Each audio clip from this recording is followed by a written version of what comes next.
friends. That's going to be the required price of admission. This is, I think, the second or third presentation? Third presentation, right, yes. So we have Barbara Cohn, then we have Amy Nitza.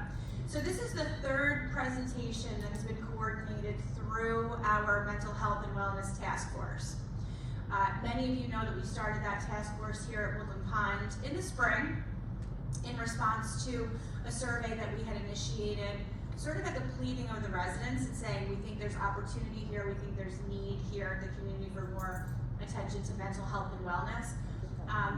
Our task force has been meeting every 2 weeks religiously to talk about bringing speaker series, bringing one-on-one counseling opportunities, bringing group therapy, group counseling and group discussion, no therapy, discussion and counseling. And I think we've learned a lot. The task force is working really, really well, and we want to continue to bring in a whole variety of different speakers. So this was a great fit. Compassionate Choices is an organization that I'm sure Corinne will do a nice job describing. So on behalf of the Mental Health and Wellness Task Force, first of all, thank you to the task force members. Thank you to Corinne for being here. And I will kick it over to Ray Smith to introduce our speaker and guest. Thank you all.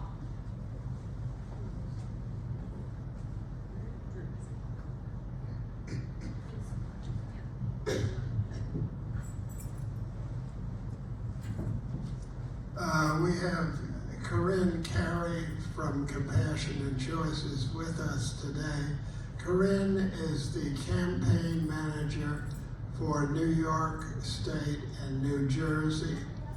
As some of you may know, Compassionate Choices and End of Life Choices have been working very hard for 7+ years trying to get a medical aid in dying bill passed in New York State. So far, 10 states have such a bill, plus the District of Columbia, and we're hoping that in 2023, New York State will join the list of states who have such a bill, especially since 2/3 of New Yorkers favor such a bill. Corinne? Thank you so much, Ray. I'm so happy to be back here. I was here, I think, about 4 years ago, talking to a group. Maybe some of you were in the audience at that time. As Ray said, we've been building this campaign for 7+ years, and I'm really happy to be here to share with you the topic. We'll talk about what medical aid in dying is and what end-of-life choices exist for New Yorkers. And yes, I ran the campaign in New Jersey to pass a medical aid in dying law, and so we're doing the same thing here in New York. We find that New Yorkers are by nature a little bit more skeptical than people in New Jersey, and so when lawmakers in New Jersey ask a question and you answer it, that seems to satisfy things. That's not so in New York. We have many, many more questions. So hopefully I'll answer the questions that you have about this topic. The organization that I work for, Compassionate Choices, is a national nonprofit organization. We've been around for more than 30 years, and our organization led the effort to pass the first medical aid in dying law in this country in Oregon in 1994. The mission of our organization is to improve care, expand options, and empower everyone to chart their own end-of-life journey. We value life, but we also accept the inevitability of death. And so we work on a number of different fronts. We bring litigation on behalf of patients and their families that experience times when their advance directives are not respected by healthcare professionals. We run an end-of-life consultation program that people can call and learn about what options exist for them in any given state for end-of-life care, and then help them advocate for themselves to access that care. And we also do a tremendous amount of education around how to do advanced care planning. And there are some resources at the table that you can come and look at after I'm done speaking. that you can send away for more information to help you really think through your own values and figure out how to craft an advanced care plan that's right for you. What we're going to cover this morning are care options for people who are terminally ill in New York, what is legally authorized here in this state. We won't talk about the impact of mergers. Sorry, I don't know where that came from. That's another, unless you want to know about that, we can certainly talk about it. We'll talk about medical aid in dying, what it is and where it's authorized, New York's Medical Aid in Dying Act, what that bill would do, the eligibility criteria, and where it stands in the legislature. If we have time, because I'm going to stop there and invite Ray up, and then we'll have some questions and answers, we'll talk about the benefits of a medical aid in dying law, where support is and what the opposition looks like, and what you can do to help expand options for people in New York at the end of life. Before I launch into the material, though, I do want to just acknowledge where we are. I mean, I see some of you are masked. I know that in many places, particularly this time of year, we're increasingly masking. We've been through a tremendously traumatic time. We've lost people in our families, in our lives, in our communities, and we're grieving, I think. And so any discussion about death and dying, I feel, has to have some moment of acknowledging the time that we're in. So I just want to do that before I start talking about this topic. I think one of the many things that the coronavirus pandemic did is it showed us vividly what a bad death looks like and suggested what a good death looks like. I think about people in hospitals where all of the healthcare staff were wearing like hazmat suits and hoods and visors and holding iPads to allow people who are dying to communicate with their loved ones. It highlighted how important it is to have people present at the time that you leave this earth, to be touched, to hear the voices of the people that you love. And COVID, the way that people were dying during the early days, and even now in the pandemic, is alone, suffering, and without that connection to loved ones. And I think that's what one of the many benefits that medical aid in dying allows. Now, medical aid in dying is generally not used for people who are dying from COVID and the related illnesses that come, because it happens so fast, and generally the process of asking for medical aid in dying takes longer. But anyway, just wanted to start with that acknowledgement. So, I start this section by giving a nod to Dr. Atul Gawande. I'm not sure if you all know who he is, but he wrote a book called Being Mortal. And if you have any interest at all in end-of-life planning or the issues around death and dying, reading this book would be well worth your time. He is a brilliant writer, it's engaging, and it makes you think about things that you never would have thought of. I've been dealing with health emergencies with my mother. I lost my father about a decade ago, and I remember when I read this book, there was a section where there was a woman and her father, and her father was going into surgery, and there were all of these risks associated with the surgery, and she had dinner with him, and they talked to the surgeon, and then she got in the car to go back home to return the next morning for the surgery, and she realized halfway home that she had never really talked to her dad about what quality of life he would define for himself. And so she turned the car around and she went back and she asked him, you know, if I'm called on to make a decision for you while you're in surgery, I need to know what's important for you, because he was a very active man. He was, a leader in his academic field. And he said, as long as I can eat chocolate ice cream and watch football, you can consent to anything for me. And she was shocked. She had no idea that chocolate ice cream and football were the things that her dad, this hiker, this academician, really cared about. And it was a lesson for me. And I've gotten to know my mother a lot better for having these conversations, thanks to Dr. Gawande. But one of the things he said is that life is meaningful because it's a story, and in stories, endings matter. So that's why we're talking about this today. When you ask people how they envision their own death, most people would say that they want to die in their sleep, or at least peacefully, without pain, at home, surrounded by their loved ones. I think there's this image of being on a clean bed, surrounded by the grandchildren, holding you, thanking you for everything you've given them, with a nice breeze blowing through the window. But oftentimes that's not the way people die. And it's because of the ways that we're dying, the kinds of cancers that we're dying from, dementia, Alzheimer's. Doctors are increasingly talking about the death profile of different kinds of illnesses, because not every illness has the same kind of trajectory. And with certain types of illnesses, suffering is more likely than not. And we've developed a lot of methods for dealing with suffering, but they don't address all suffering at the end of life, which is why we're talking about the option of medical-aided dying. Currently in New York State, these are the legal options, all but the last in red, that people have when they're facing life's end. Of course, anyone can access all available medical treatments and interventions, limited only by your ability to pay in this country. And conversely, you can discontinue or refuse medical treatment at any time. You also have the option of gaining access to palliative care, including hospice services, and we'll define those terms in a moment.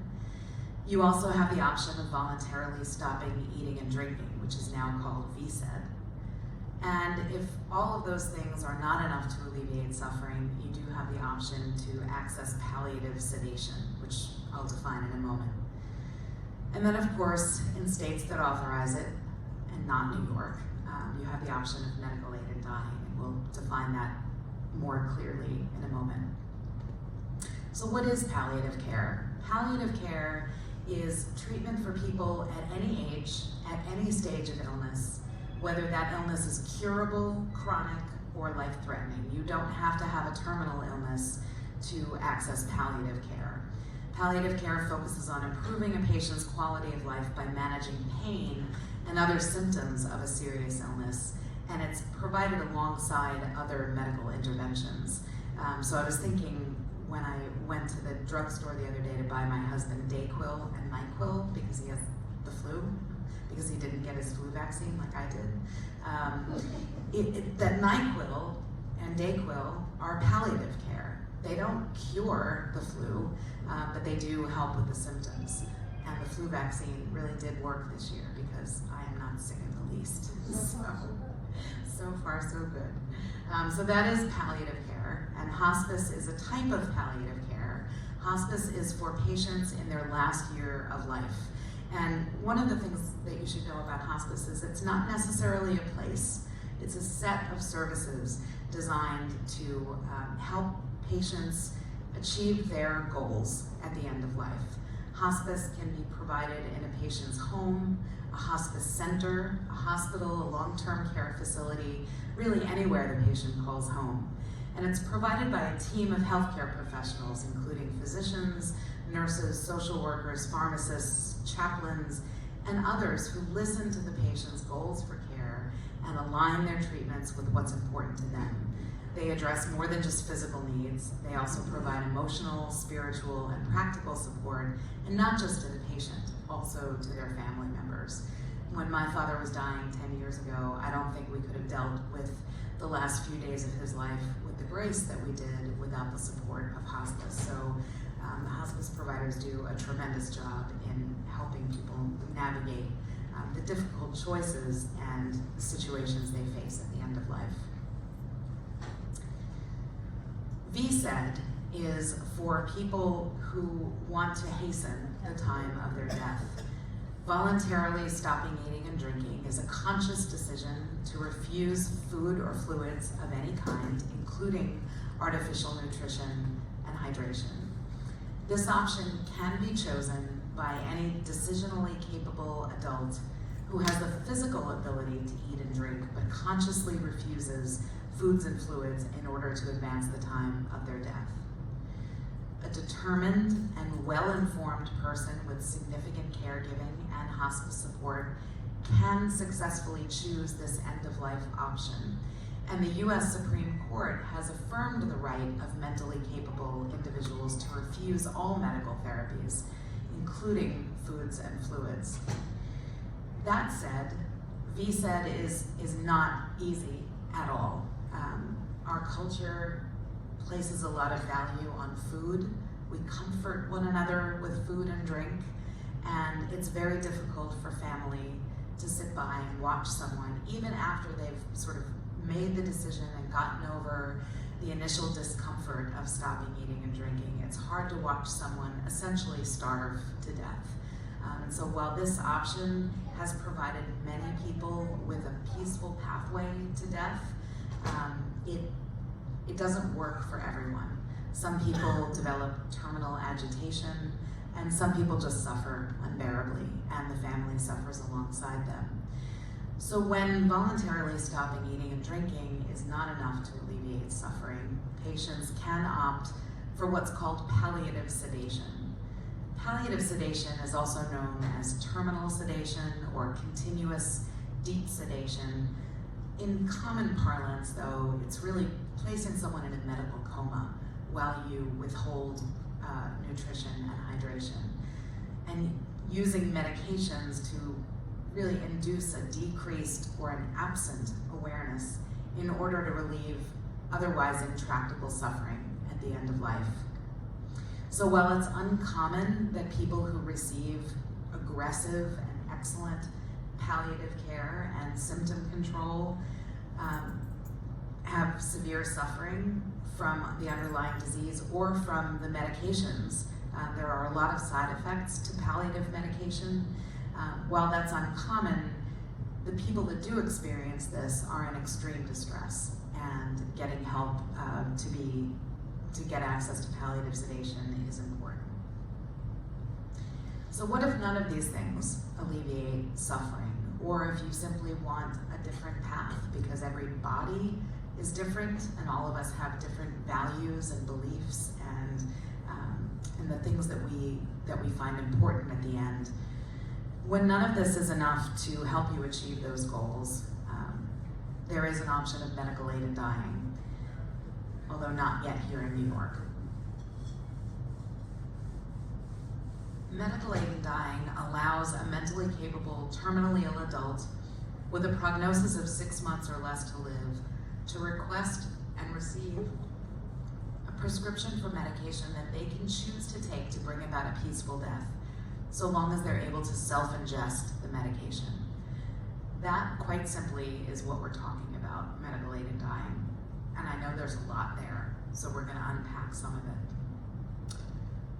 But first, let me tell you that medical aid in dying has been authorized in 11 jurisdictions, 6 in the last 7 years. As I mentioned earlier, Compassionate Choices spearheaded the effort to pass the law in Oregon in 1994. Our President Emeritus, Barbara Coombs Lee, who wrote a book called Finish Strong, which is another really excellent manual on end-of-life care planning. She was a hospice nurse and a lawyer, and in the basement of a Unitarian church in Oregon, after watching countless of her patients suffer, she wrote, along with several of her colleagues, the measure that would go on to become Oregon's Death with Dignity law. And you'd think that a state that steps out and does something new, that you would see many changes to the law, tweaks, amendments, fixes, but in fact, Oregon's law has served as the model for every other state that has passed a medical aid in dying law in this country. Our laws are very different from the laws that exist in Canada and the laws that exist in Europe. So New York's medical aid in dying law is based on the Oregon law. Even Montana, which authorized medical aid in dying through a court decision, follows the strict eligibility guidelines of Oregon's law. Why? Because the Oregon law has worked without a single incident. No abuse, no coercion, no doctors have ever been jailed or investigated, no one's ever been denied life insurance. It just simply has worked to provide a peaceful end to people who are otherwise suffering immeasurably. New York's Medical Aid in Dying Act was first introduced in 2015. It's sponsored by Senator Diane Savino from Staten Island and Assemblymember Amy Paulin from Westchester. It passed the Assembly Health Committee in 2016, but that's because we had this amazing woman, Janet Dupree, who was a Republican Assembly member from the North Country. She's one of those rare breeds who was pro-choice, pro-autonomy, and she told the story of her parents. Her mother used VSED, and it was a terrible, terrible end for her mother. And when she told that story, none of her colleagues could resist voting against this bill. So it passed the Assembly Health Committee, and then Janet retired, and then COVID hit, and she was never able to come back for the next times that the bill could have been brought up for a vote. So we're hoping that she'll come back to Albany and persuade some of her colleagues, but her story was so moving that she really gained support from many of her colleagues. Every year, we get more and more lawmakers who understand the importance of this bill and sign on in support. And so when the legislature adjourned in June of 2022, we had 72 bill sponsors in both the Senate and the Assembly, and the diversity was remarkable. They were folks from upstate, downstate, different religions, men, women, mainstream Democrats, very progressive Democrats. No Republicans are currently signed on to the bill, but that's not because they don't support it. Behind closed doors, I am often very grateful that I have a social work degree, because some of the most hardened conservative Republicans have just broken down in front of me weeping, because it's the first opportunity they've had to talk about a terrible death that they witnessed of a loved one. And so I know that there's an incredible amount of support among those Republican lawmakers, but just like in New Jersey, this bill may pass without a single Republican vote. And I'm working on trying to change that, but it's never happened anywhere in the country. The Republican Party is just remarkably disciplined. Sometimes I envy that, but it's likely that we'll have no Republican votes. So the bill is going to die on December 31st, and it will have to be reintroduced for a new 2-year legislative cycle in New York, and it'll be reintroduced in January of 2023. Senator Savino did not seek re-election this year, and so we're going to have a new bill sponsor, and that person will either be named this week or in January. So we're hopeful in 2023. The eligibility requirements for New York's Medical Aid in Dying Act, as I mentioned, are modeled after Oregon's law. And they would require that someone requesting medical aid in dying be an adult, 18 years of age or older, with a terminal illness that is defined in the bill as being an illness that is incurable and irreversible. They also have to have a prognosis of 6 months or less to live, and both of these facts have to be confirmed by 2 doctors, an attending physician and a consulting physician. Both of those doctors have to be satisfied that the person is mentally capable of making their own healthcare decisions and acting voluntarily. And they have to be able to self-ingest the medication. So those are the core eligibility requirements, and then there are more than a dozen safeguards. You're not really meant to read this, it's kind of for effect, but I'm gonna pull out and highlight several of them. The first is that if either of the 2 doctors has any concerns about the patient's mental capacity for such a decision, they have to make a referral to a mental health professional for an assessment. No prescription can be written unless and until that mental health professional certifies that the person has the mental capacity to make this decision. The attending physician also has to inform the requesting patient about all of their end-of-life care options, including hospice and pain and symptom management. And why is that important? That's important because New York ranks second to last in the entire country in terms of appropriate use of hospice and palliative care. Doctors are not referring people to hospice. People are reluctant to enter hospice because of misconceptions about what it is. And doctors just don't know enough about the benefits of hospice, and that's got to change. And so one of the things that this bill does is it requires those conversations. And what we've seen in states that have authorized medical aid in dying is that the numbers of people entering hospice are higher. And in fact, people get into hospice much sooner and get the full benefits of that service. The average time that people spend in hospice in New York State is less than 72 hours. So not nearly enough time to gain access to those benefits. And in part it's because doctors feel like they don't want to give up the curative treatment. They always want to say that there's something more that can be done. And sadly, when you enter hospice, you have to give up curative treatment. And many families, many doctors don't want to do that. There is some evidence out there, and Atul Gawande has actually written about this, that shows that if you offer concurrent hospice services with curative treatment, people see better outcomes, and there are, maybe it's counterintuitive, but you see cost savings. But we're not yet there as a country. So that's the sad reality of hospice, is that you have to give up the curative treatments in order to access it. Another safeguard that may have caught your eye when I talked about the core eligibility guidelines is that the patient has to be able to take the medication themselves. It's very important for lawmakers in New York and really across the country that from start to finish, it is the dying person and the dying person alone who's in charge of this very serious process. So they have to make the initial request, both orally and in writing.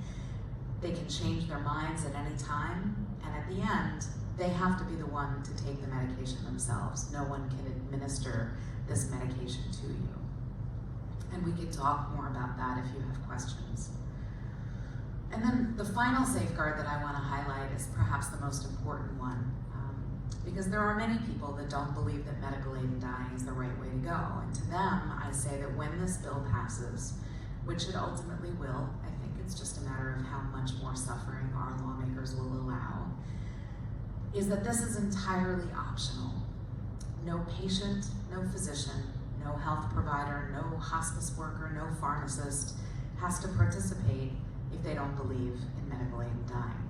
Now that certainly poses a barrier for people who are seeking medical aid in dying and they can't find a doctor willing to prescribe, but what we've seen in states that authorize this procedure is that more and more doctors become comfortable because people start talking about it and it becomes a standard part of a comprehensive end-of-life care plan that very few people will use, but that is an important tool in the toolbox of people delivering end-of-life care. So who uses medical aid in dying in the states that authorize it? In fact, very few people do. In New Jersey, just 45 people used the law in the first 2 years since it took effect in 2019. Now that number will tick up a little bit as more people become aware of the option and more doctors are comfortable participating. But in all of the states that have had medical aid in dying for decades, less than 1% of people who die in authorized states actually use medical aid in dying. Terminal cancer accounts for the vast majority of qualifying diagnoses, with neurodegenerative diseases like ALS or Huntington's disease following as the second leading diagnosis of people who seek medical aid in dying. Nearly 90% of people who used medical aid in dying were able to die at home. And that's really important because the research shows that that's what people want. And this may surprise you that more than 85% of people who obtained a prescription for medical aid in dying were actually receiving hospice care at the time that they died. So sometimes you'll hear opponents say that we need to improve hospice and palliative care and not authorize medical aid in dying, when in fact it's not an either or, it's a both and.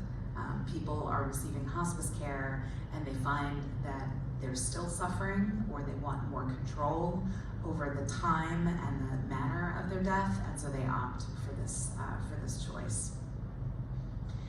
More than a third of people who get the prescription never end up taking it. That's because some people lose the mental capacity, some people lose the physical ability to self-ingest medication, but more often than not, it's a safeguard.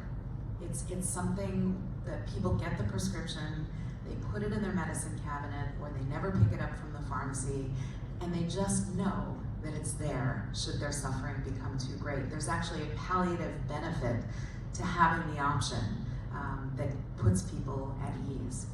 And families have reported to us that their loved ones felt a tremendous sense of peace of mind simply knowing that there was an option if their suffering became too great to bear, even if they never used it. I'm going to tell you two stories, phone calls I received in February, and then I'm going to invite Ray up to talk about his experience and why he's so passionate about this issue. I got a call last February from a woman named Anne French, and she lived in New Jersey, and she was calling to thank me for passing the law. And she was overjoyed that she had just been approved for the prescription. She wanted to do something good with the last bits of her life. She was a geography teacher by trade, and she just wanted to make an impact. So she said she wanted to share her story about why this option was important to her so that lawmakers would understand in states where it wasn't yet authorized why this was important. And so she exchanged many phone calls and emails with me, and one day she called me. She was absolutely giddy. Her husband had just picked up the prescription. And like I said, with so many other people, she put that prescription in her medicine cabinet, and she went about enjoying the next 2 weeks with her adult son and her husband. And they took a lot of day trips. And the photograph on the left is Anne. One day she called me because they were taking a trip somewhere, and she said, "Pull over.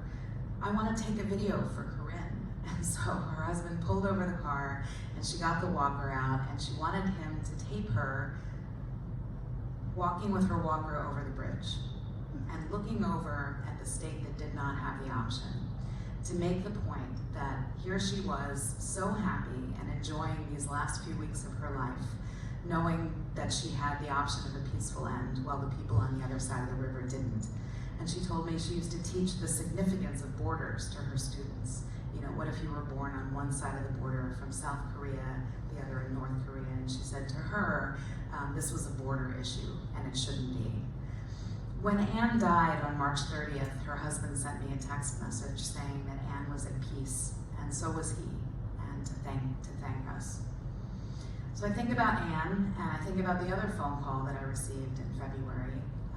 And this is a disturbing slide, so I just want to warn you before I flip and show you this. The other phone call I received was from a young woman named Ayla Rain Eilert. She was a ballerina living in Manhattan, and she had developed tongue cancer. And she did everything she could, including removing most of her tongue, to fight this cancer. But it metastasized, and it grew to 13 different areas of her body. And she was calling me to tell me that she really wanted medical aid in dying, that she was suffering tremendously. This picture on the left was her right as she got the cancer diagnosis. And then the picture on the right is several hours before she died. Ayla asked every healthcare professional for help. She even considered moving to New Jersey because she still had family there. In fact, her grandmother was one of the faith leaders that helped us pass the law in New Jersey. But no one thought she had enough time to establish a new care team in New Jersey or wait out the waiting period. But Ayla was a really strong young woman, and she lasted a lot longer than anyone thought she would. They sent her home on hospice care, and her mother tried to keep her at peace. But the deep sedation that she was under, they could not give her enough pain medication to keep her under, and she kept waking up. And when she would wake up, she couldn't scream, of course, because she couldn't talk anymore, but she would claw at her neck and just plead with her eyes. And her mom and dad were calling me in the last few days of her life, trying to figure out what to do. Finally, hospice at home just gave up and said, "You need to be readmitted to the hospital." And so she went back in the hospital, and and died the next morning. And her healthcare providers are racked with guilt over the fact that there was nothing that they could do to relieve this young woman's suffering. And so on Wednesday, this coming Wednesday, her parents are flying back in from Texas to celebrate what would have been Ayla's 25th birthday and to call on lawmakers in New York to pass this bill. There is no reason why Anne French was allowed to have the peaceful death that she did, and Ayla's family is left with this terrible memory of her clawing at her neck and pleading for relief from the suffering that she was undergoing. And I'll just leave this here. Sometimes when I give these talks, I dedicate them to some of our advocates, and this is Ray Stark. And Ray Stark is in a hospice facility right now in the North Country. This was him right before he went into the hospital on the left, and this is him just a few weeks ago shooting a video for us. Again, like Anne, he wanted to do one last thing in his life, and so he said, if I share my story, I know that New York lawmakers are not going to pass this bill in time for me, but I don't want anyone to suffer the way that I am. He describes only being comfortable when he is flat on his back in the hospice bed 24/7, as he says, waiting for the axe to fall. So this one is for Ray, and my thoughts are with him today for a peaceful passage. But I'm going to turn this over to my friend, another Ray, to share his experience with this issue. Thank you.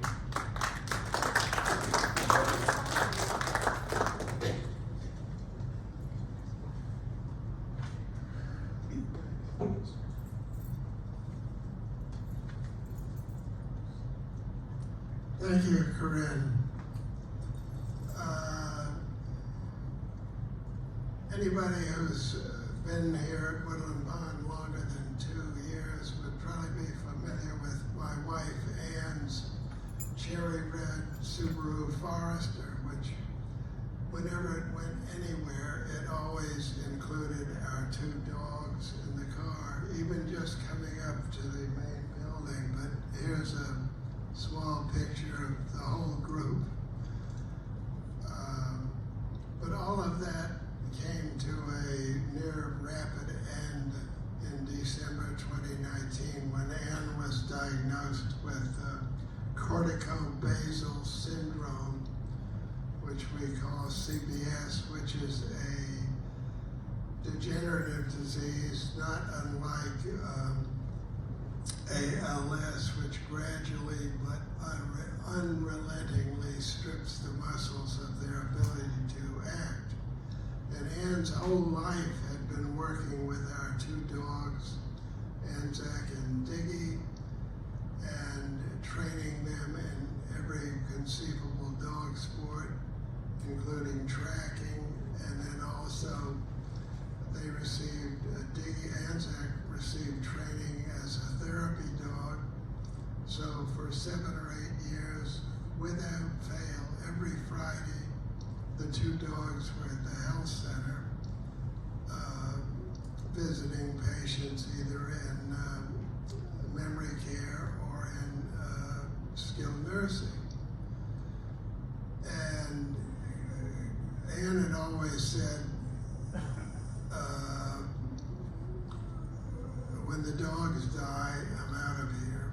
And between her diagnosis in December 2019 and her death in November of 2020, Diggy, who was the youngest dog who we thought would outlive us,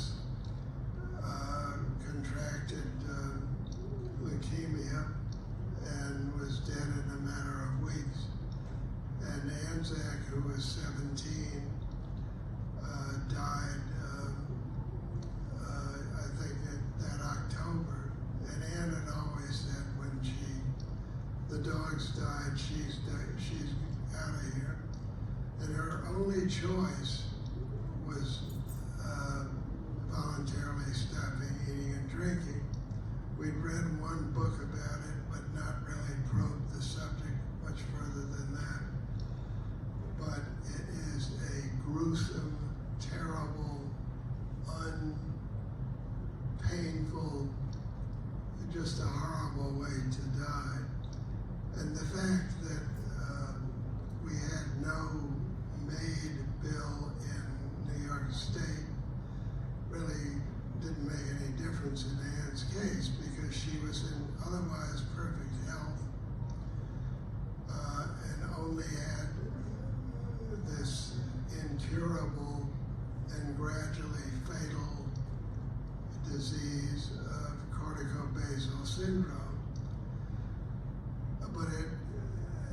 was no 6-month window. There was no idea when she would die.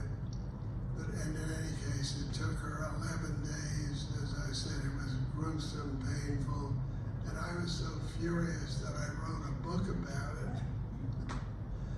And in 4 months. But I strongly urge your support of medical aid in dying, and once that gets passed, we can perhaps proceed to try to expand its ability to include people that maybe don't have 6 months, but that are subject to the kinds of diseases that Anne was, and so they can avoid the SED. Thanks.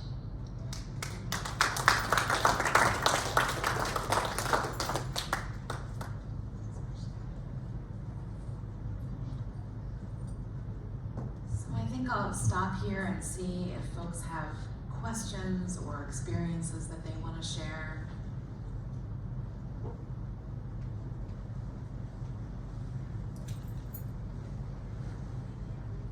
Is it possible to speak to your physician and get the okay of having this done when the time comes?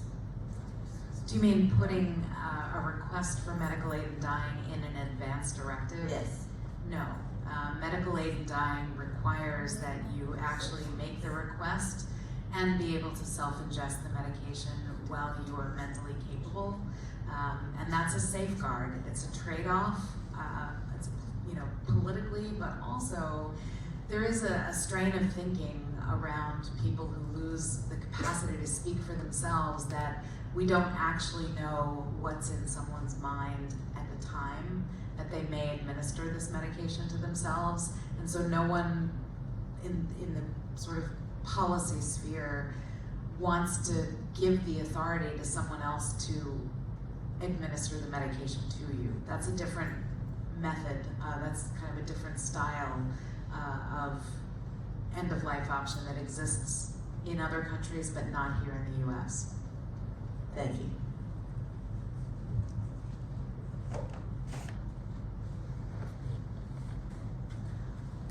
Knowing that this is likely to have to wait until January, At least. what can we do as individuals to help put this in the front attention of our legislators?